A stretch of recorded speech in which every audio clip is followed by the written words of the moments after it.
Screamers.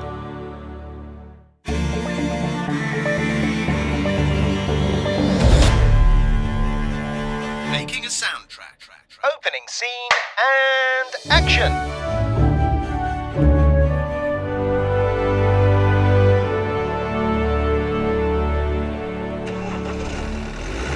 Dan, what are you doing? Hey, shh. I'm recording. What are you recording? I'm recording the engine, like you asked. What, of a car? Yes, it's the only engine I could get hold of. Why? I don't have a plane in the garage. We're recording a series about the journey of the orchestral soundtrack. Yeah? So why would we be recording a car? Oh. Now you come to mention it, that does seem a bit off. Okay. Shall we just edit this? We'll cut that out. Okay, edit this. Yeah. Where's Tristan today? Has he still got his Vespa? Yeah, I think he's still got the Vespa, although he's having some more wing mirrors attached to it. What's he up to now, 30? Yeah, something like. I think if you just look over that hill, Salisbury Hill over there, I'm not sure. Is that Peter Gabriel? Someone's zorbing down the hill. Can you hear a voice? There's some sort of annoying whine. Yeah, it's a bit muted. Peter, can you come out? We can't hear you. I'm not sure it's Peter Gabriel, actually. Hey guys, how you doing? Oh, hey. Tristan. Tris, it's you. Dan, We need a sharp Dan, object. Gareth. Hang on. Guys, can you hear me? Can you see me now? Oh, Hey, Hey, hello, Tris. Tristan. Guys, I'm quarantining. Ah, right. This is Self-isolating. self-isolating. We've literally popped your bubble. Very good. Very good. This whole introduction was leading up to that joke, I think. In which case, oh dear. Oh, dear. For shame. Okay, well, we are into the recording engineer episode of Making a Soundtrack Season 2. The recording engineer is the person who sits in the booth with probably the composer and producers and orchestrator. Director. Yes. Yeah. All the other people involved, basically. So I imagine the stress level in that room is probably a bit higher than in the live room, would you say? yes. Yeah, it always is a bit more tense. Depending on the project, there's a considerable amount of money being spent. So, and with a considerable amount of money being spent, there's obviously high expectations as well. So it can be quite stressful, but I think it's down to the team. It's down to the team that's in there. And obviously the recording engineer is part of that team. And Paul actually mentions how easy it can be sometimes to just be the person who keeps things calm, keeps things cool, so that nobody is losing their stuff when they needn't be losing their stuff. You've mentioned that before, Tristan, haven't you? Because you've worked with Paul before and you've commented that he is the calm person in the room. Yeah, he's one of the calmest Calming people that I influence. know. He's got a very calming vibe about him, which is what you need when you're in a stressful environment like that. So he always handles any mishaps very well. Speaking of Paul, we haven't really properly introduced him. He is an industry-renowned sound engineer, isn't he, working at the highest level. Yeah. And again, like many of our guests, his IMDb list is just crazy. A Yeah. list of big blockbuster movies and TV, including things like Downton Yeah. Abbey and the Lord of the Rings trilogy. And go and take a look at his IMDb list. We'll put the link in the show notes at all those amazing things that he has been involved with. So without further ado, he said, sounding a bit wogan, Dan, do you have some facts about Paul? Nope. Yes, you do. Yeah, go on then, I do. Yes, you I do. I do. Okay. All right, here we go with Fandango. Paul studied electronic and communications engineering at the Polytechnic of North London, but it wasn't long after graduating that he found his first studio job. Since then, he's worked at lots of the top London studios from Pinewood to Ayr and Abbey Road. He's a keen player of tennis, and his party trick is volleying a whole basket of tennis balls from between his legs whilst balancing a kiwi fruit on his nose. He's worked on over 200 productions ranging from Downton Abbey, the Lord of the Rings trilogy to Shaun the Sheep and Doctor Who. His favourite biscuit is a dark chocolate digestive. He loves the feel of the ocean, the taste of champagne, pina coladas and getting caught in the rain.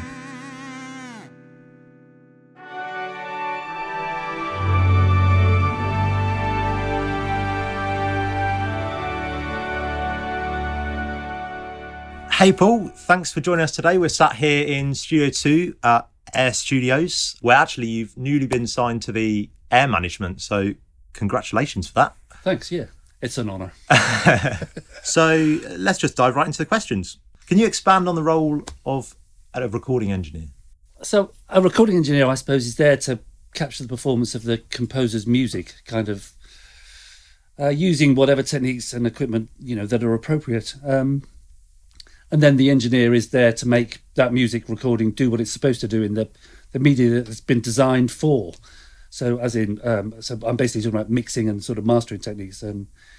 You're basically trying to make the music sound good and make it work for what it's actually, being used for at the end of the day, whether it's an album, whether it's a film soundtrack, whether it's whatever it is, title music, a trailer, could be anything. But it's got the recording and the mixing side of that is all aiming towards what you're actually trying to achieve at the end. Beyond that, obviously, it's liaising with particularly the composer to sort of give the composer what they want at the end of the day. So, and at what point do you become involved in a soundtrack? Is that sort of before the session, or is it on the day?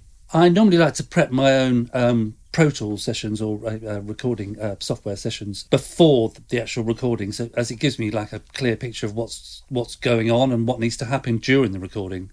And also, I become another person checking for any mistakes or issues before we actually get into the session.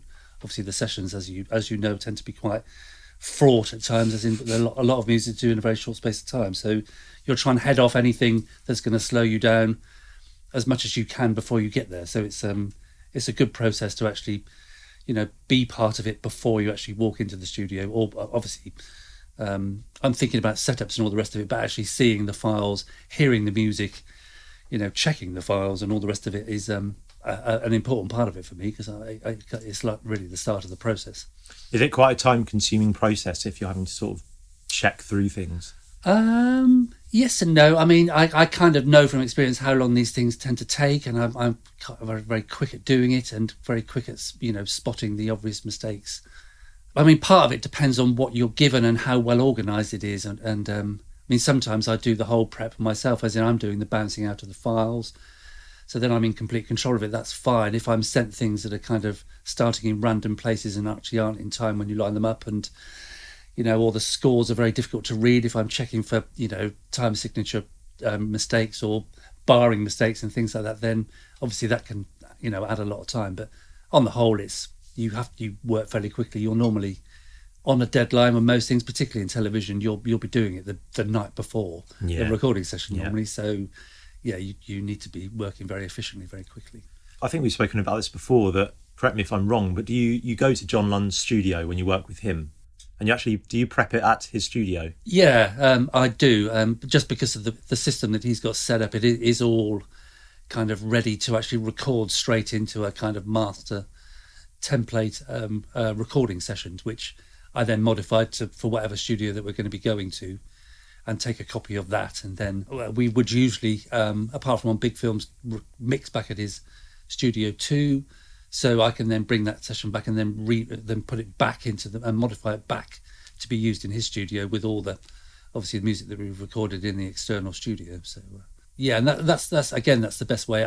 Even then, that's very sort of helpful, because I'd be then, even when I'm prepping, I'll be thinking about the mixing. So I'll be thinking about the way that things are being routed out through the system, through the mixing console that he has at his home studio. So I'm actually really getting ahead of the game and seeing, even before I've recorded it, seeing what I'm going to be thinking about when I'm mixing it. So it's a very useful part of the process.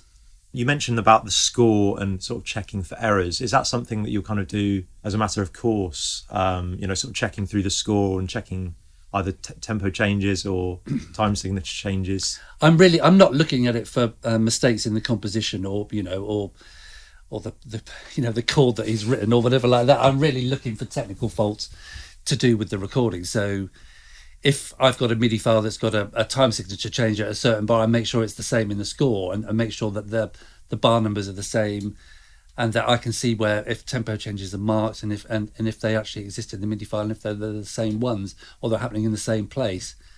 There's often slight discrepancies between different pieces of software, so you do have to watch it. A lot of composers will be writing in a different piece of software to the one that we're recording in. So the export of a MIDI file and all the rest of it isn't always 100%. You can't believe it blindly. You've got to check it. So it's that type of stuff, really. And also, I'm obviously, the bottom line is, and this has happened, I'm checking that they've actually scored all the pieces of music that they're supposed to have done. And I've got one here that you haven't done. If we're not doing strings on this, Excellent. So, you mentioned sort of communication with the composer. Can you elaborate on that and tell us a bit more about how you go about communicating with them and what sort of exchanges happen either before or during the session? Well, it's not just the composer. I mean, it can literally be anybody on your list from your sort of first question, really, in regard to the prep and then the session itself. For example, obviously I'll be talking to the composer about what we've got to do, what we want to achieve if there's a priority order, concepts of what control we want in the mix at a later point, for example. So if you've got a studio with booths, are we going to put the trumpet in the booth or are we happy with it in the room? And if it's in the room, then it's we worry that it might be too loud. Do we need more control than that? Do we ever need to get rid of a particular instrument? Maybe we should booth it off or record it as a separate pass. That type of thing is sort of discussed. But if I find a problem with the orchestration, I'll be talking to the orchestrator. If I find a problem with the printing, I'll be talking to the music prep guy. I might even talk to the fixer about, can you put me in touch with the drummer because I need to know how many toms he's going to do. Do you know what I mean? It could be anything, literally anything. Yeah. And you're just trying to make everything as efficient as it possibly can be. Is the guitarist bringing an amp? That's all I'm interested in that about is, do I need mics or is it going to be a line in type of thing? So it's I'd be talking to anybody at any point. Obviously, in terms of the composer, you tend to have a close relationship with the composer, and will have talked about the project sort of ongoing before, and we possibly would have talked about how we would set it up, in terms of what strings, whether we do it standard classical setup or using an antiphonal setup, or do we want the basses to be in the middle anyway, that type of thing. And I've got concerns about that because I'm thinking about the sound at the end of the day. And often they might not have even thought about those things, so it's kind of there's a sort of two-way discussion, and that will go on, and if there's a television series, that might even change throughout a series. You might adapt your ideas as you see. Oh, that would be better if we did it that way, sort of thing. Have you had any experiences where the composer has suggested a certain way of recording it? For example, I know Jeff Foster does first violins on the left and second violins on the right. Yeah. Is there a case where a composer might suggest that and then you would explain the pros and cons of that situation?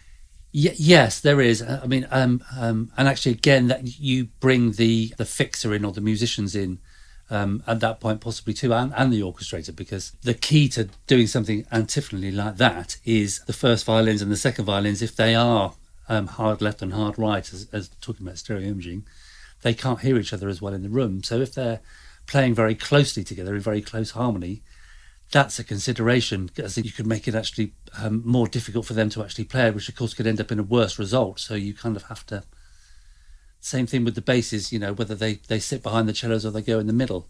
The basses tend to sort of drive the tuning of the whole orchestra. Usually they tend to tune from the bottom up, it seems to me, and it seems to them. So the cellos like the basses behind them, whereas actually sonically often it sounds better if the basses are down the middle. And so again, that's a consideration you have to take, whether it's worth doing that for my stereo image, which obviously I'm very concerned about being a sound engineer, or is it going to affect how good the music is at the end of the day, which of course is a bit more important, really. Do you know what I mean? So Paul, can you just talk us through what happens on the day of an orchestral session? you've said you're involved in the setup and preparation beforehand, but can you dive into more detail about how you might go about setting things up on the day in terms of microphones and all of that type of thing? Well, the setup nearly always will have been planned in advance as much as possible. The actual setup is often done at least to some degree the night before, but that is studio and studio schedule dependent. Obviously, if you can't get in to do it, then you can't get in to do it. Or if they've got something right up to the point that you're recording, then you have to kind of, do it in the timescale that you've got.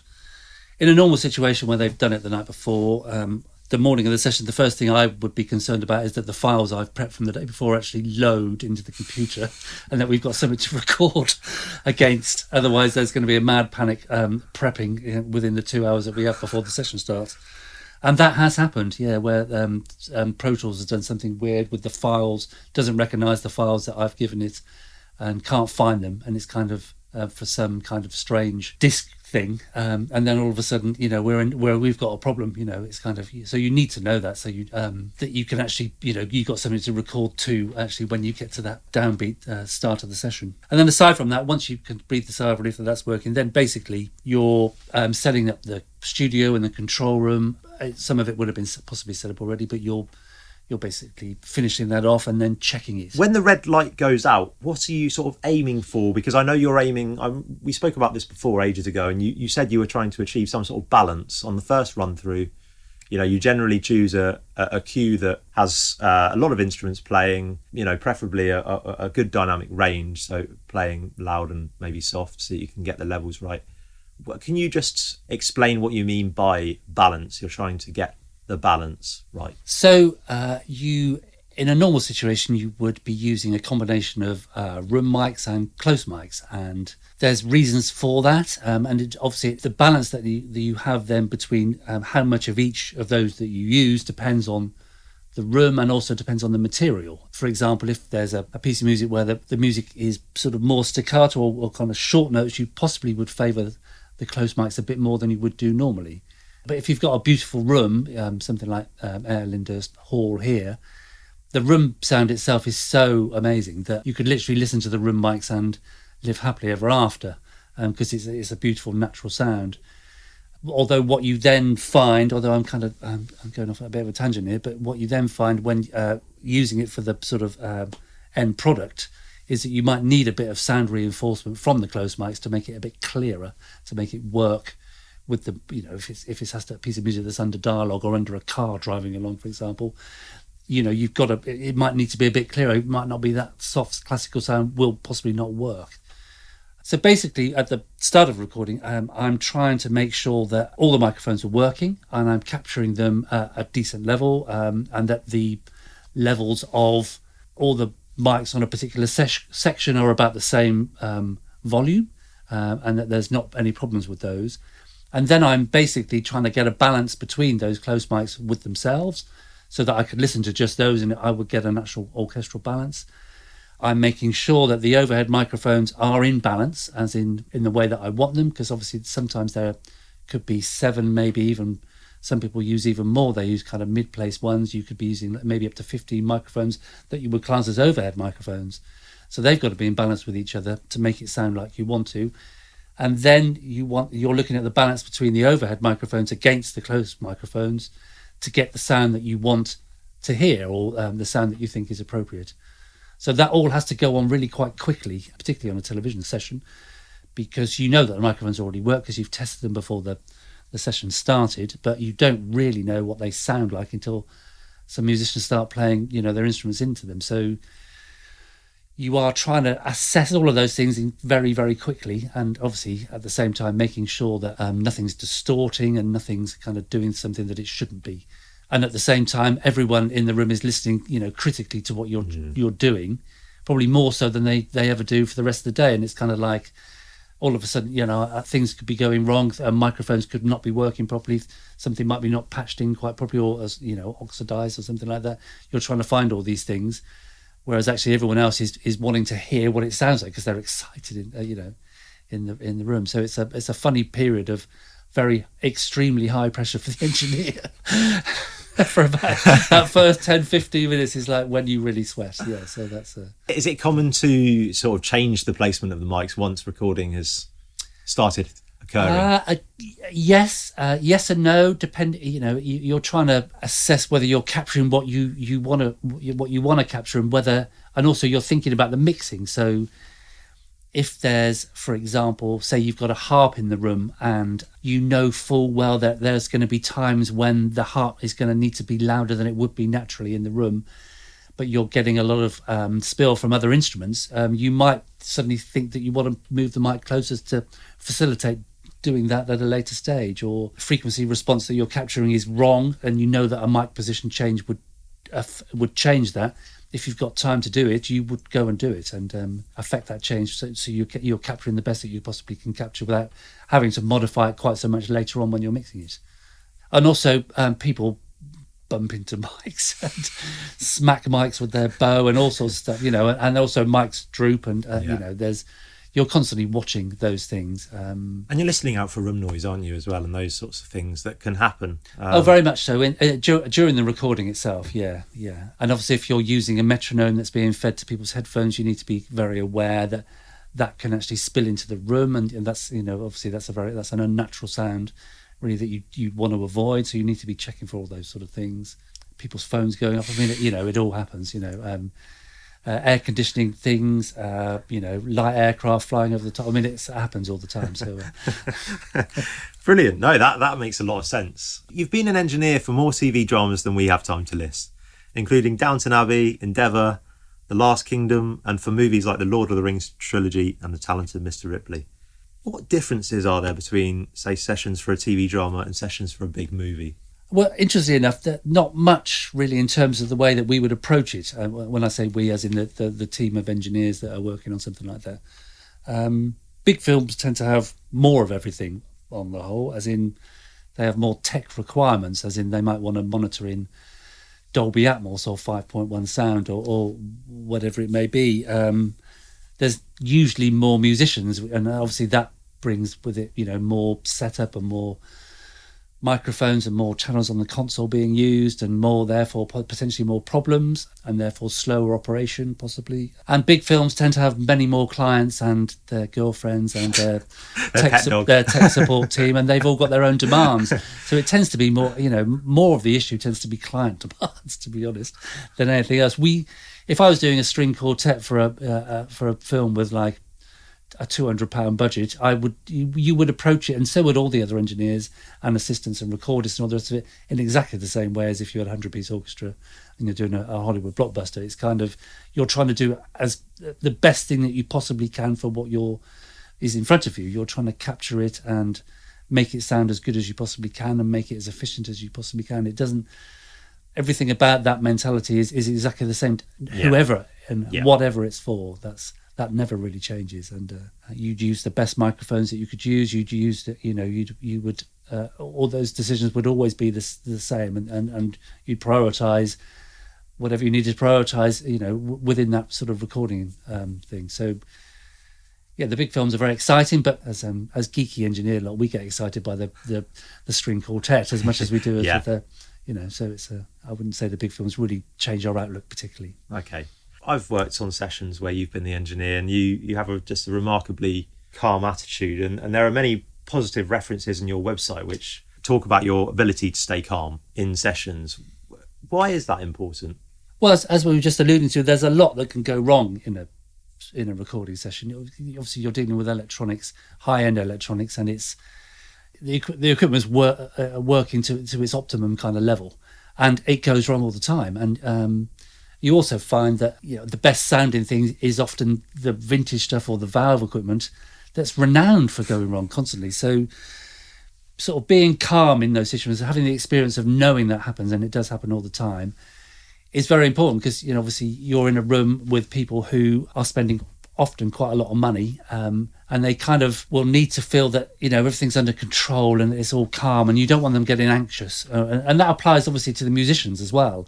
If you've got problems in the control room or problems with the mic, or there's problems with the workflow or the operation like that, that can add anxiety to the musicians, and you want to keep that as as little as possible. You want them to be not have to think about anything as much as possible, because obviously you're trying to get them to play as best as they can possibly play, because that makes them sound the best that they're going to sound, and that affects everything at the end of the day, and actually kind of selfishly makes my job easier, because if they play well and make it sound good, then like win-win, isn't it? For it makes me, you sound better. It makes absolutely. So that's the key to it all. You're just trying to, keep a sense of control, and that keeping people's anxiety levels down to all in the name of productivity, really, and a good result at the end. And I think you need that. I mean, I've spoken out about this in the past. I get particularly nervous for sessions, and I know, I'm not just saying this because you're here now. I think I've said this to you before. I've come in, and then just your kind of positive,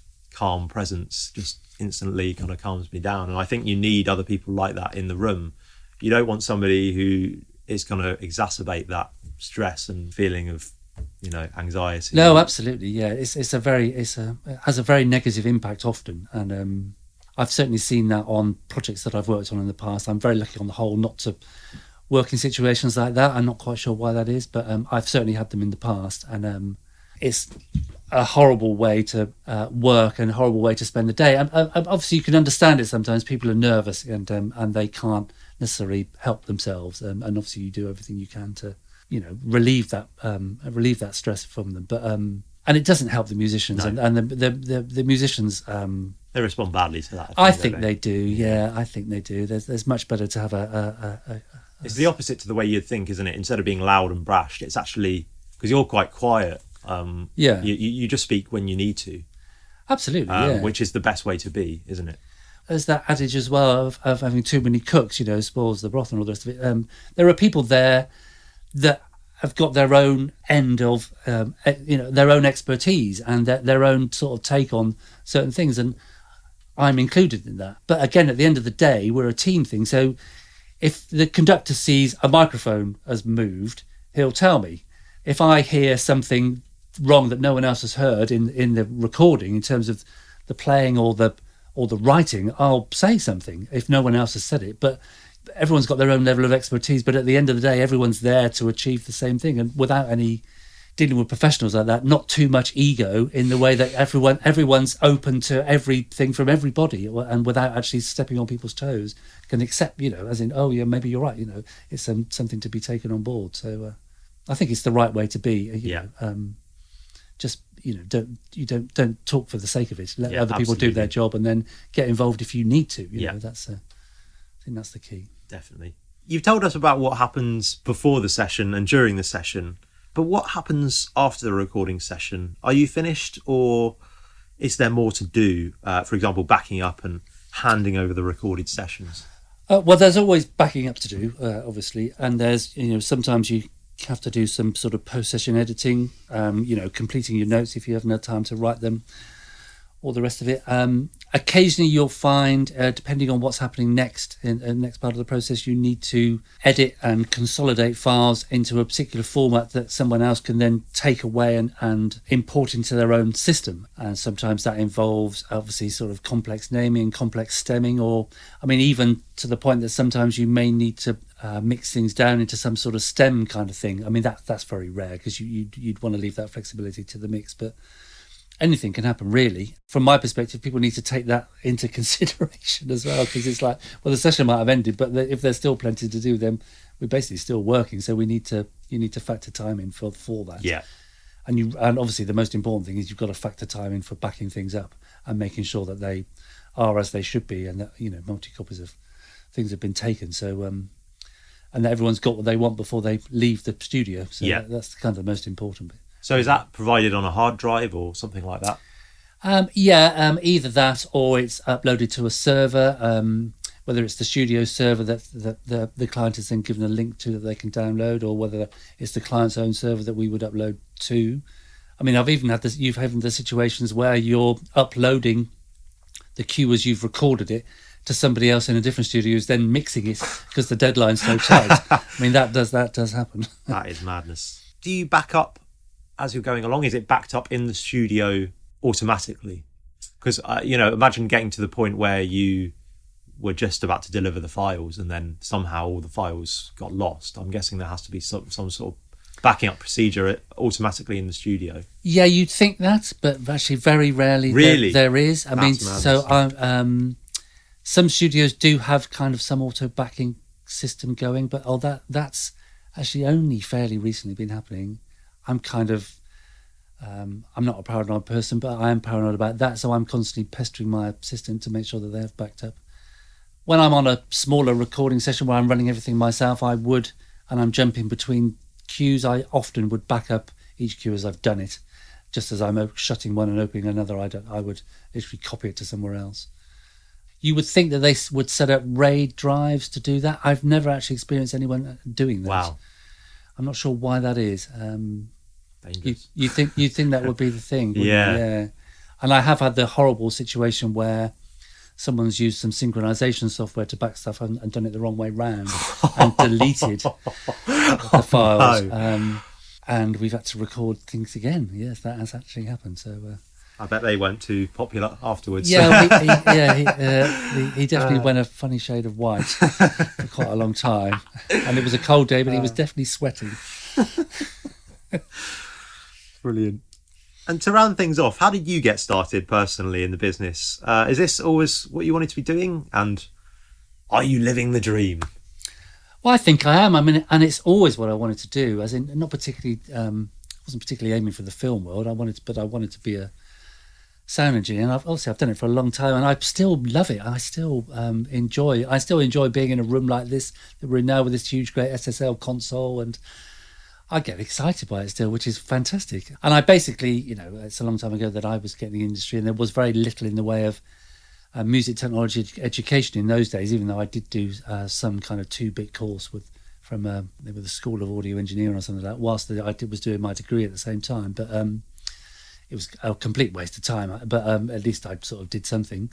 So I applied to studios, and I got a job as a tape op, as they called them in those days, which is basically, they call them recordists these days. And you're basically an assistant engineer in charge of, assisting the engineer in whatever it needs, which is, setting the studio up and running the tape machines as it was in those days and computers as it is these days, making the coffee, making sure the client's, connected to the Wi-Fi. So I started off as a tape op for a big studio group that was called Lansdowne CTS Studios, which unfortunately they no longer exist.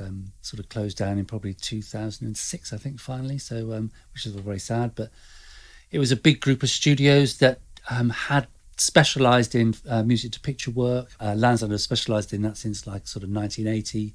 CTS was built with that in mind. CTS was a famous scoring stage where lots of Bond films were recorded, etc., etc. So all of a sudden I was thrown into that world of film and television, which I hadn't really thought about, but it was. I think I found it was better for me. I think I found it much more exciting, and you had to be involved in the video side, the synchronization side, as well as the music side. And I'm a big lover of film, so it was kind of like the perfect job, and still is. And so I'm very, very, very happy living the dream. So you are living the dream. I am living the dream. Yeah, no, I do. I do really like it. Yeah.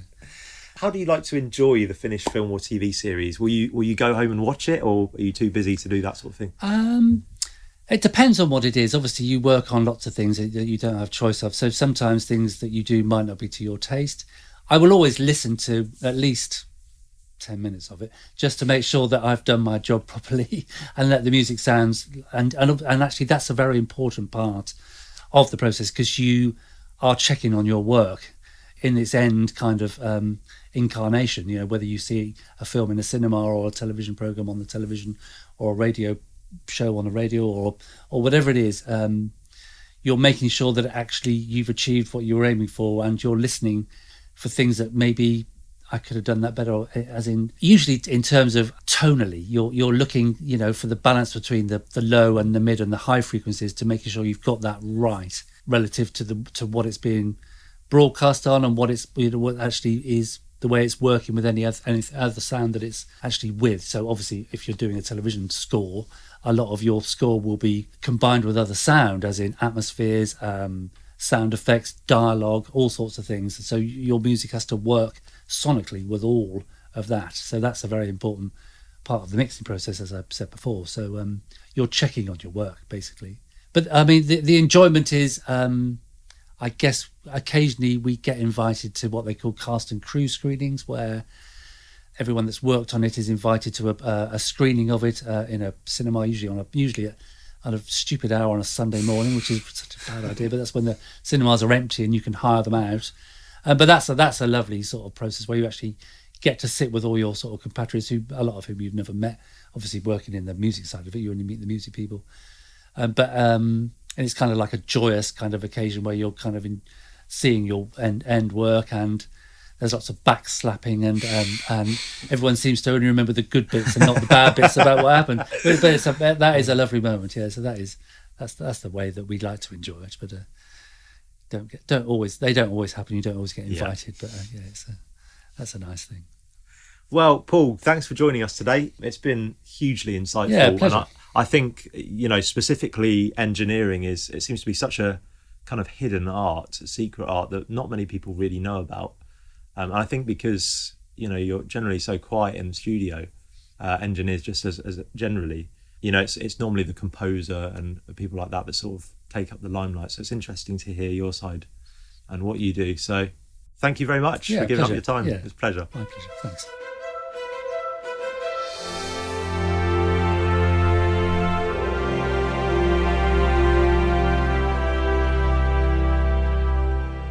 Another amazing interview, Tristan. Thank you so much. Yeah, Thank well done, you. Chris. Yeah, I think what was interesting talking to Paul was how important it is to communicate with the composer to get the best possible sound for the desired end results. And, choosing things like where the mic should be can result in a completely different sound and can actually make it more difficult for the players if they can't hear each other properly. For instance, I think he mentioned, violins perhaps playing close harmony. And if you've got them on the very left-hand side of the hall, the first violins, and the very right-hand side of the hall, the second violins, that can make it difficult for them to tune with each other. So you can actually end up making things more complicated by changing things from the norm. Following on from that, he said about trying to make everything as easy as possible for the musicians so that they can play at their very best, because if they're playing at their very best, it just makes his job easier. Yeah. I suppose it's trusting the team, isn't it? Because he doesn't really concern himself with things that other people do in the team. And he's all about that stereo image. He's all about the mic placement and recording. Because, the buck stops there. If he doesn't record it properly, that's the recording. Yeah. It's just enormous pressure again. We'll fix it in the mix. No, we won't fix it in the mix. We'll get it right straight away. No. So he is looking for technical errors rather than musical errors. That's not, he just doesn't concern himself, does he? No. And the fact that considering what is going to be recorded, what instruments, what you're going to do, when he mentions the trumpet, are we going to have the trumpet in the room? Are we going to have the trumpet in the booth? Because, it's going to bleed over everything. So it's going to be more difficult when it comes to mixing later on. Those kind of things I found very interesting, because it's not as simple as just putting everybody in the same room and doing it. I remember when we did, was it the first? I think it was the first series of Wizards vs. Aliens. And the engineer said, "Are you sure you want that percussion in the room?" Because Sam had done a piece with a bucket and chain, and the chains were lifted up and dropped into the bucket. And he was like, "Are you sure you want that in the room?" And we were like, "Oh yeah, be fine." And then when it came to mix it, it was like, "That's just everywhere." Made a bit of mistake there, but I got past it. But in hindsight, we should have done that as a separate thing, or had them in a booth. I mean, there was no booth where we were recording, but we could have probably partitioned it off a little bit to keep it a bit more contained. Gives you far more control, doesn't it? You're putting it does. in booth, it does, and it's about keeping your options open, so that you're not stuck with, well, okay, we're going to have to fix that every time that's featured, we'll just have to fix it. It's a case of, okay, we've got options. Oh, that is a little bit of a problem. It's all right. We can turn that down, and then that's fine. And a testament to that engineer for asking in a very respectful way. Because Yeah, he might have intended that to bleed every Exactly. over the other recordings. But, that was a very nice, calm thing to do. Yeah, and you do find that with engineers. Those engineers that have been around enough, they just ask the right questions. There's no wasted, are you sure you want this? Are you sure you want that? Should we do this? Should we do that? 9 times out of 10, they'll make the decision on it unless you've specifically said. But they may, if you haven't come up with something as in the case of that, they may say, "Are you sure you want to do that?" Just to double check. You know, Yeah. Which in engineer speak means, please don't. Yeah, do that's that. a stupid idea. Do not do that.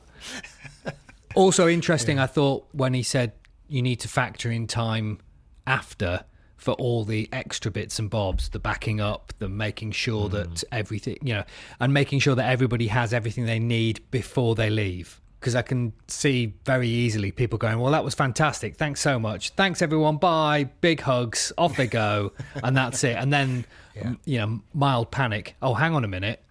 Have we got so-and-so? Have we got..." Yeah. It takes me back to the gigs of, as soon as the gig's over, certain members of the band will just go off and socialise. Yes. Yeah. Rather than pack the gear up. Singers. I wasn't going to say it. Oh, sorry. I should probably self-isolate with that cough. Okay, so is that a wrap? I think that's... Oh, I think Tristan's trying to blow up his Zorb. Oh, he... Okay, Tris. Well, we'll leave you to it. And in the meantime, Dan, is that a wrap? It's a rip. That's a wrap. How do you find us? Makingasoundtrack.com will tell you all you need to know. Links to the podcast, social media links, and there's information about us. If you're enjoying the podcast, it would make our day if you could give us a positive rating or review. Details of that are at makingasoundtrack.com. And if you enjoyed this episode, hit that share button and recommend it to someone else. That's all for this episode. See you next time. Bye. Bye-bye.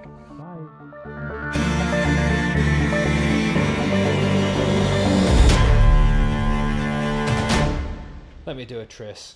What? Let me just look it up. What